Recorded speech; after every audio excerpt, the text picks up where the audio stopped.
Qui ne connaît pas l'histoire de Marie, de Joseph et de la naissance de Jésus? Qui n'a jamais entendu parler des mages qui ont été guidés par une étoile ou des bergers qui ont vu des anges? L'histoire de Noël nous est familière. Mais Marie, Joseph, les mages et les anges n'étaient pas les seuls témoins de la naissance du Christ. Des membres de la famille et des voisins étaient aussi présents. Du côté des étrangers, les mages n'étaient certainement pas les seuls à avoir rendu visite au Christ. Des serviteurs devaient les accompagner. Cependant, ces derniers ont-ils vécu la naissance de Jésus?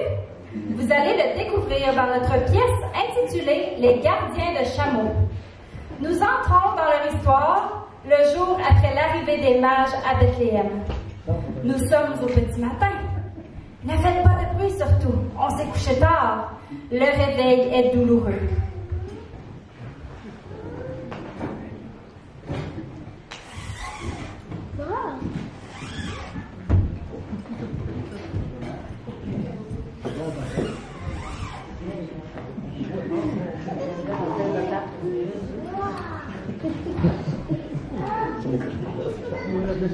Debout, messieurs!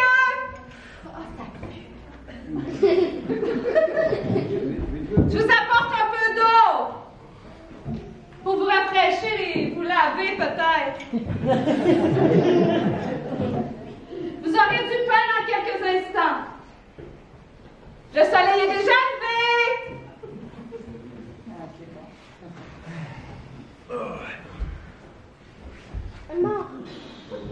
Et laissez la fenêtre ouverte, hein?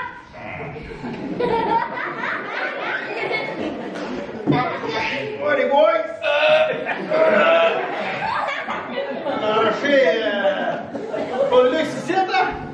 Lâchez d'aussi dur que de roche. Hey, c'est quoi l'idée de faire dormir des gens ici? Non, ouais, mais ça a l'air que les auberges sont pleines. Oui, mais il aurait bien pu nous fournir un peu de paille, là. Nos maîtres ont bien des lits, eux. Ah, tu le sais. Les maîtres, c'est les maîtres. Et nous autres, ben, nous autres. Oh oui, je sais, pas besoin de le rappeler. C'est ça, toujours les classes sociales.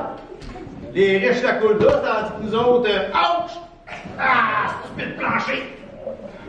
Nos maîtres, eux, dorment dans des lits moelleux, tandis que nous autres, on se la coule pas douce partout. Les riches la coule douce. Ils pensent à leur confort, jamais au nom. Pis ça fait pas ton affaire, Omar? Non. Il y a de quoi dormir sur un plancher aussi dur qu'une roche? Ben oui, mais tu le sais, là, il y avait plus de lits disponibles. Ouais, mais ça change pas. Avec une coupe de piastres, il y en aurait trouvé, là. Tour est joué. Hein, la chialée, Omar, là. On est bien mieux servi que la plupart des serviteurs, tu le sais. Ouais, ça change pas que nos maîtres dorment dans des lits confortables. Oui, une couverte. Une couverte toute petite. T'as pas d'allure. T'as pas d'allure, Omar. Tu voudrais quand même pas que nos maîtres te donnent leur lit puis prennent le tien? Pourquoi pas? Pour une fois, ils verraient mieux ce qu'on vit. Comment que les planchers sont durs pour dormir.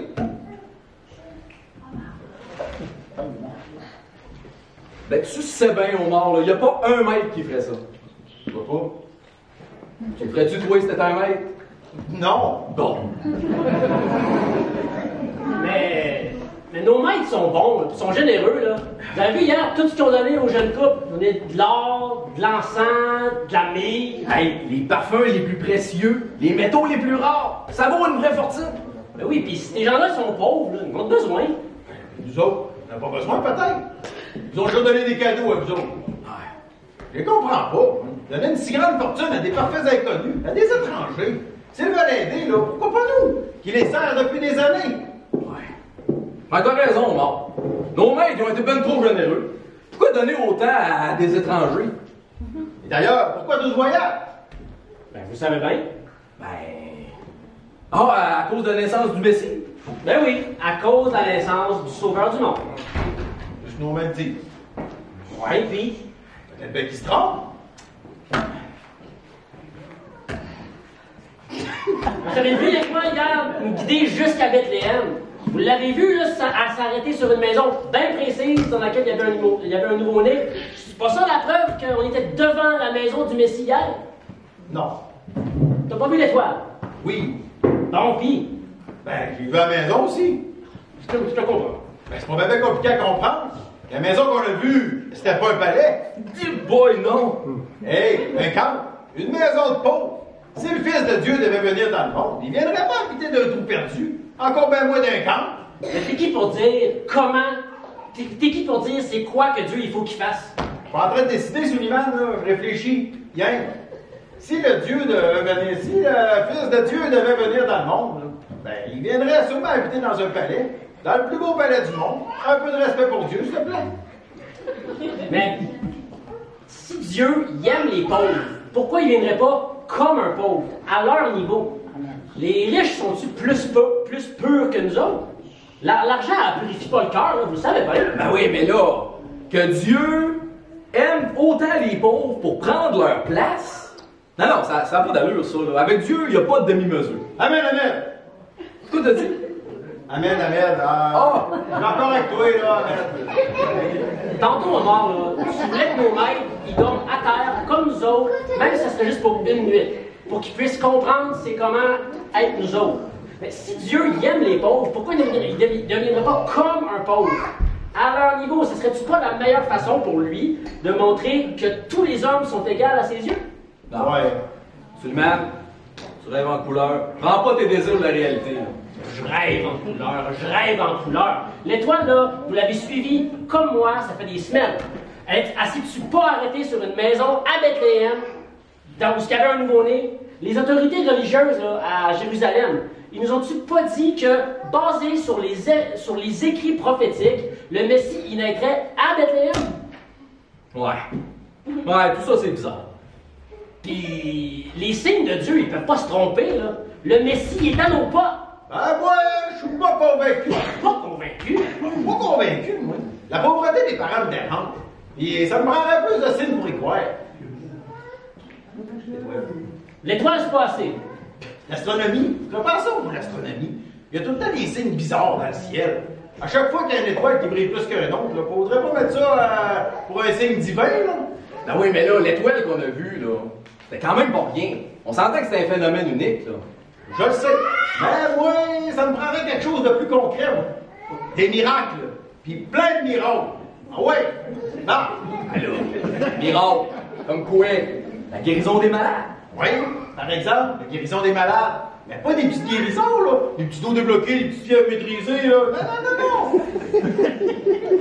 Des paralytiques, puis des aveugles guéris, puis pourquoi pas, hein? Des morts qui ressuscitent. Ah ouais. Ben, t'exagères, là. Tu veux juste pas croire. Peut-être, mais si vraiment c'est le Christ, ça doit se voir. On nous a dit en dans ce pays que le Dieu des Hébreux avait fait de grands prodiges il y a longtemps. Même un de ses prophètes a fait traverser le peuple à sec, à travers la mer. Avec son bâton, quand il a touché la mer, les eaux se seraient séparées. Traversé à sec, toi. Hey, c'était-tu Moïse, ça? Je le sais pas, je m'en rappelle plus, mais c'est pas grave. Si c'était vraiment leur Dieu, si leur Dieu a vraiment fait ça, il devrait pas en faire encore plus si son Messie était avec nous ici. Ouais, mais peut-être que l'enfant va grandir, puis rendu adulte, il va faire plein d'autres miracles. Peut-être. Mais en attendant, je reste sceptique. Ah, vous êtes enfin réveillés! C'est pas trop tôt? Ouais, on s'est couché pas mal tard hier soir. Ben, vos maîtres aussi, puis pourtant, ils sont réveillés depuis longtemps. Ils sont déjà debout. Puis en pleine conversation. Ah ouais? De quoi tu parles? Ben, sûrement du Messie. De qui? Le Messie, le sauveur du monde, qui vient de naître. Le sauveur du monde vient de naître. Oh oui! Ça n'a pas d'importance. Pas d'importance. Ça n'a pas d'importance. Moi, je veux savoir de quoi nos maîtres parlent. Je sais pas, faudrait demander à Sarah. Ben, c'est qui ça, Sarah? C'est l'autre servante qui travaille avec moi. Moi, je peux servir que les domestiques. C'est elle qui a le privilège de s'occuper des maîtres. Ouais, c'est ça! Hey, les classes sociales, encore ça! Oh là là! Quoi? Ah, toi, pas de lui, là, ça n'a aucune importance. Là. Aucune importance! Moi, je comprends pas. Moi, je sais pas de quoi vous parlez, là, mais vous avez l'air bien réveillé, puis presque aussi énervé que vos maîtres. Moi, là, me demande bien de quoi qu'ils pouvaient parler d'aussi bonne heure le matin. Nos maîtres. Peut-être qu'ils veulent visiter Jérusalem!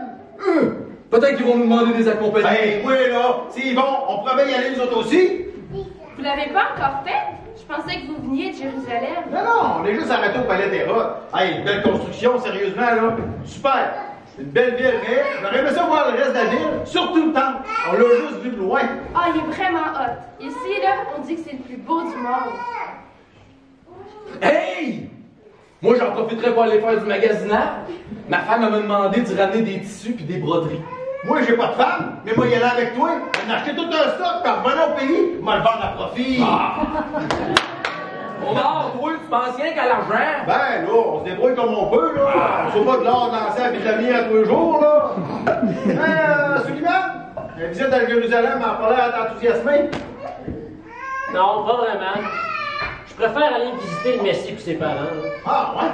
Tout ce voyage-là, pas visiter Jérusalem. Ben, tout ce voyage-là, puis pas voir le Messie. Ah, mais c'est juste un bébé, là, un bout de chair, là. Ben oui, mais Jérusalem, c'est juste une ville. C'est juste un tas de pierres. Oh, les gars, arrêtez ça, là! Anyway, là, vos mères ne laisseront pas choisir. Calmez-vous le pet. OK?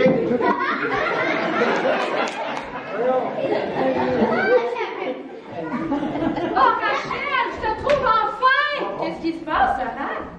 Ben, les maîtres de ces messieurs-là, ils sont bien énervés puis ils veulent partir tout de suite. Monsieur Ahmed, il vous demande d'être joint immédiatement. Ben là, ils sont où? Dans la salle à manger de l'auberge, où vous êtes arrivés hier. Quoi? Les gars, attendez-moi ici. Voyons. Profitez-en pour faire un peu de ménage aussi, là. Ils aimeraient savoir de quoi parlait leur maître dans matin. D'une visite à Jérusalem. D'une visite chez le Messie. Non, c'est une visite guidée de l'esplanade, du temple, de l'amphithéâtre, des fortifications. Non, je veux pas briser votre fun, là, mais c'est pas de ça pas tout qui est question. Là. Vos maîtres veulent partir tout de suite. Ben, voyons, quittez la région. Là? Là.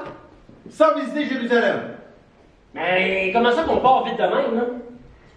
J'ai pas trop compris, mais il aurait fait un songe, puis là, il y aurait du danger pour un bébé. Ah, le Messie, il serait en danger. Ben, Hérode voudrait tuer un bébé. Hein? Quoi? Vous êtes tué un enfant? Je vous apprends rien, là, en vous disant qu'Hérode, c'est un roi vraiment cruel. Hein? Il va tolérer aucun rival, aussi petit soit-il, c'est sûr qu'il va l'éliminer. Hérode n'en est pas à son premier meurtre, là. Un homme compte pas beaucoup pour lui, fait qu'un bébé encore moins. C'est certain. Avec lui, là, on peut s'attendre au pire. Il a tué plusieurs membres de sa famille, même certains de ses propres enfants. Hey, gars!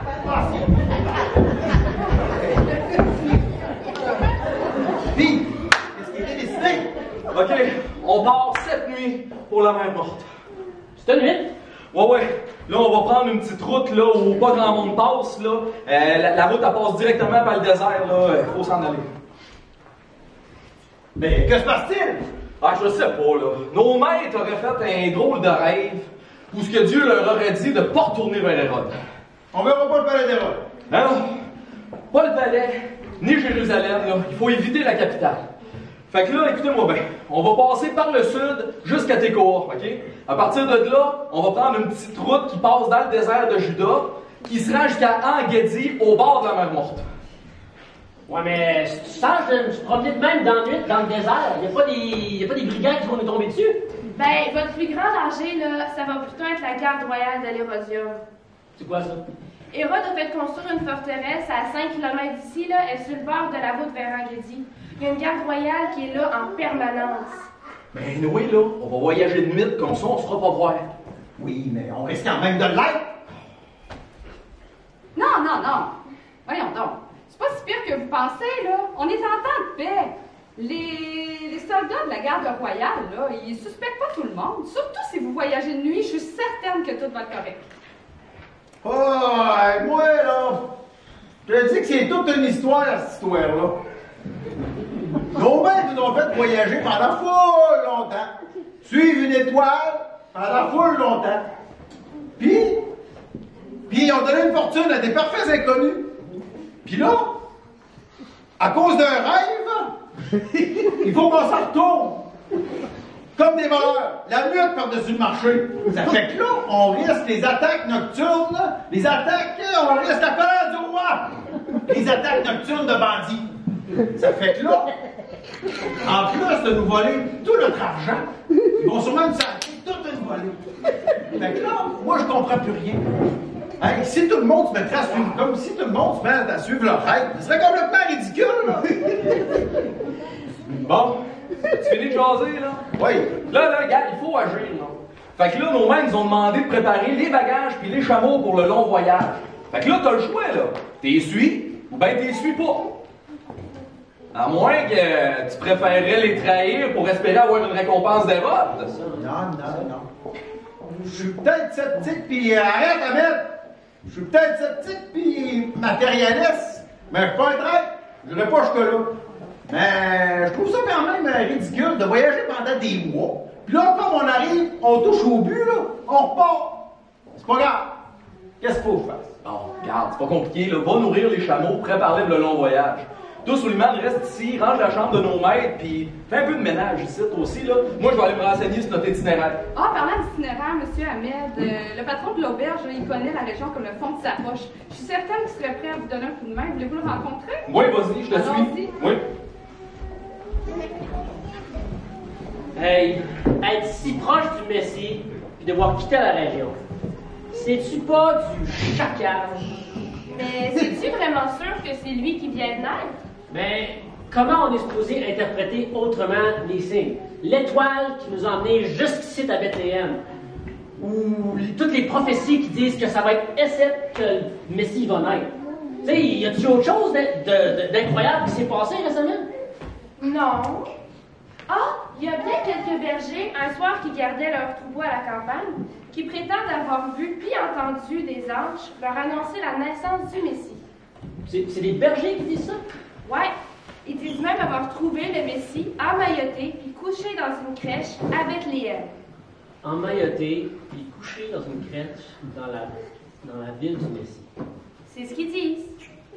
Mais on peut-tu lui faire confiance à ces bergers-là? Ben, ils ont une bonne réputation. Je pense pas qu'ils mentiraient. Puis tu sais, c'est pas des gens bizarres, là. Ok. J'avais jamais pris cette histoire-là très au sérieux. Ça me paraissait bien incroyable. Ouais, mais avec Dieu, il faut pas s'étonner de l'incroyable. Hey, Suleiman! T'es-tu à veille de finir? Oh oui, j'arrive! Y a-t-il autre chose de spécial qui s'est passé? Vu que t'en parles, là, 6 mois, il s'est passé des choses étranges dans la famille d'un prêtre. Ok, ouais, je t'écoute. Je connais pas bien l'histoire, mais un prêtre serait resté muet après qu'un ange lui soit apparu dans le temple. Ben voyons donc. Il semblerait qu'un ange lui a annoncé la naissance d'un enfant qui précéderait le Messie. Ah, ouais. Ouais, mais l'homme a douté, comme l'homme et sa femme étaient vieux puis qu'il n'avait jamais eu d'enfant, il a douté de la parole de l'ange puis il a demandé un signe. Fait que c'est comme ça qu'il est devenu muet. Il est devenu muet. Ouais, tout le monde pense que Dieu l'a puni pour son incrédulité. Ben va donc, toi. Mais il y a plus, parce que 8 jours après la naissance de l'enfant, l'homme s'est remis à parler. Ok, 8 jours après sa naissance? Oui, c'est toujours une grande fête chez nous. C'est le jour où on donne un nom aux enfants. Ok, puis c'est cette journée-là qu'ils ont retrouvé la parole. Au moment précis où il fallait nommer l'enfant. Hey, c'est fou. Le plus qu'on creuse, le plus qu'on trouve de confirmation. Suleiman, tu t'en viens-tu? Oh oui, j'arrive! Ce qui m'énerve là, avec eux autres, là, c'est qu'ils n'ont même pas l'air de comprendre, d'avoir conscience à côté de quoi qu'on est en train de passer. Suleiman, tu t'en viens-tu? Oui ou non? Oui, j'arrive! Je me sens comme s'il y allait avoir d'autres signes qui s'en viennent. Là. Qu'est-ce que tu veux dire? Regarde, garde tes oreilles ouvertes, puis si cet enfant-là, c'est vraiment le Messie, là, je pense, rendu adulte, on va vraiment en entendre parler.